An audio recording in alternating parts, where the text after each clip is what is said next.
ఓకేనా? లాజరస్ ప్రసన్న బాబు గారి పైత్యపు బోధ ఒకసారి వినండి, ఆ వీడియో క్లిప్. మనలో ఒకరు అంటే దేవుళ్ళలో ఆదాము ఒక్కడైపోయాడా?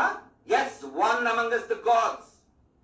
దేవుళ్ళలో ఒక్కడయ్యాడు ఆదాము. బైబిల్ స్పష్టంగా చెప్తుంది. ఇది దేవుడే ఒప్పుకున్న విషయం. అవునా కదా? చెప్పండి. ఆదాము అంటే మనందరికీ ఒప్పుకున్న విషయం. మనలో ఒకడయ్యాడు, మనలో ఒకడైపోయాడు. మనలో అంటే మనం దేవుడిలో కలిసిపోయామా? ఎస్. అంటే 82 కీర్తన 1:6 చెప్పింది మనం దైవాలుగా మారాము అంటే ఎస్. మంచి చెడ్డలు ఎరిగిన తర్వాత we are one among the gods. విన్నారు కదండి? ఈయన ఏమంటాడంటే, మరి ఈయన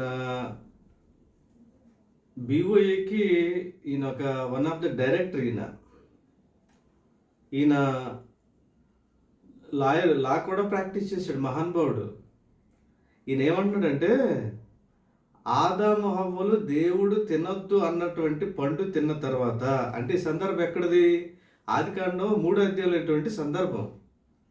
ఆదాము హవ్వలు దేవుడు చెప్పినటువంటి పండు తినొద్దు అని చెప్పినటువంటి పండు తిన్న తర్వాత వాళ్ళు ఏమయ్యారట? 22వ వచనంలో దేవుడు చెప్తున్నాడు, ఆదాము హవ్వలు మనలో ఒకని వంటి వారిగా అయిపోయారంటే, ఈ తూర్పు దేశపు జ్ఞానికి ఎలాగ అర్థమైందంటే, ఆ పండు తిన్న తర్వాత ఆదాము హవ్వలు దేవుడిగా మారిపోయాడు అంటున్నాడండి. ఎంత విచిత్రం అండి! ఇది నిజంగా దేవుని బోధ, దెయ్యం బోధ? పెద్ద పెద్ద అరుపులు, కేకలు, తొడలు కొట్టడాలు ఎందుకండి ఇవన్నీ? వీళ్ళు 4 గోడల మధ్య కూర్చొని అరవటం, రంకిలేయటం, కేకలు వేయటమే తప్ప 10 మందిలోకి వచ్చి చర్చ చేసి, డిబేట్ చేసి, వాస్తవాలు ప్రజల ముందు ఉంచేటువంటి ధైర్యం వీళ్ళకి లేదు. వీళ్ళకి ఆదాము హవ్వలు తప్పు చేసిన తర్వాత, అంటే పండు తిన్న తర్వాత దేవుళ్ళుగా మారిపోయారట. ఒకవేళ ఈ మహానుభావుడు అన్నటువంటి మాటకి వద్దామండి. ఒకవేళ ఆదాము హవ్వలు దేవుడిలో ఒకరిగా, దేవుళ్ళుగా 82వ కీర్తన ప్రకారం 1వ వచనం 6వ వచనం ప్రకారంగా మారిపోతే, ఏదైనా తోటలో నుంచి దేవదూతలు మెడ పట్టుకొని తోసేసాయని 24వ వచనం చెబుతూ ఉంది. మళ్ళా వీళ్ళు తోసేసినా సరే మళ్ళీ ఆదాము హవ్వలు ఏదైనా తోటలోనికి వస్తాయేమో అని దేవుడు తూర్పు దిక్కున కెరూబులు ఉంచాడట. ఇంకో వైపునేమొచ్చి ఖడ్గ జ్వాలల్ని, అగ్ని జ్వాలల్ని ఏమో ఉంచాడట వాళ్ళు వెళ్ళకుండాను. ఇంకా 22వ వచనం పైన ఏమంటాడు? 3వ అధ్యాయంలోని ఆదాము హవ్వలకి శాపం వచ్చింది అంటున్నాడు.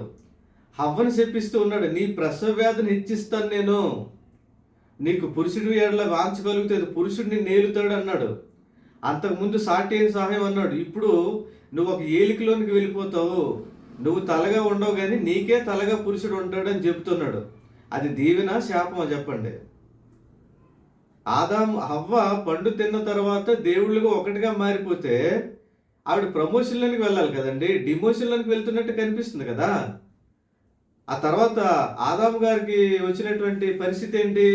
నువ్వు చచ్చినంత వరకు నువ్వు చెమట వచ్చి కష్టపడి పని చేయవలసిందే, అయినా నీకు నీ కష్టానికి తగినటువంటి ప్రతిఫలం రాదు.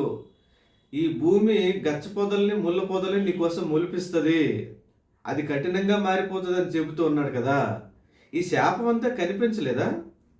ఆదాము హవ్వలు పండు తిన్న తర్వాత దేవుళ్ళుగా మారిపోతే ఏంటండి వాళ్ళకి ఈ బాధలు? ఇంత అవమానం ఏంటండి? మెడ పట్టుకుని దేవదూతలు బయటికి తోసేసాయి ఆదాము గారిని. ప్రసన్నబాబు గారు కళ్ళు తెరవండి, మీ అసత్యాన్ని నిరూపించుకో, దాన్ని సత్యమని దానిని ఎదురాడటం వల్ల ప్రయోజనం లేదు. మీరు ఎప్పుడైతే ఈగోని విడిచిపెడతారో, మనము తెలుసుకోవాల్సింది ఉంది, మనకి తెలిసింది తక్కువే అన్న విషయం మీరు ఏ రోజైతే గమనిస్తారో ఆ రోజు సత్యాన్ని తెలుసుకోగలుగుతారు.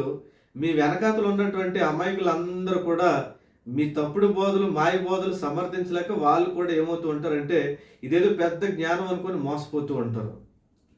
దేవుడు మీ ఆత్మీయ మనోనేత్రాలు వెలిగించాలని మనస్ఫూర్తిగా కోరుకుంటూ ఉన్నాను.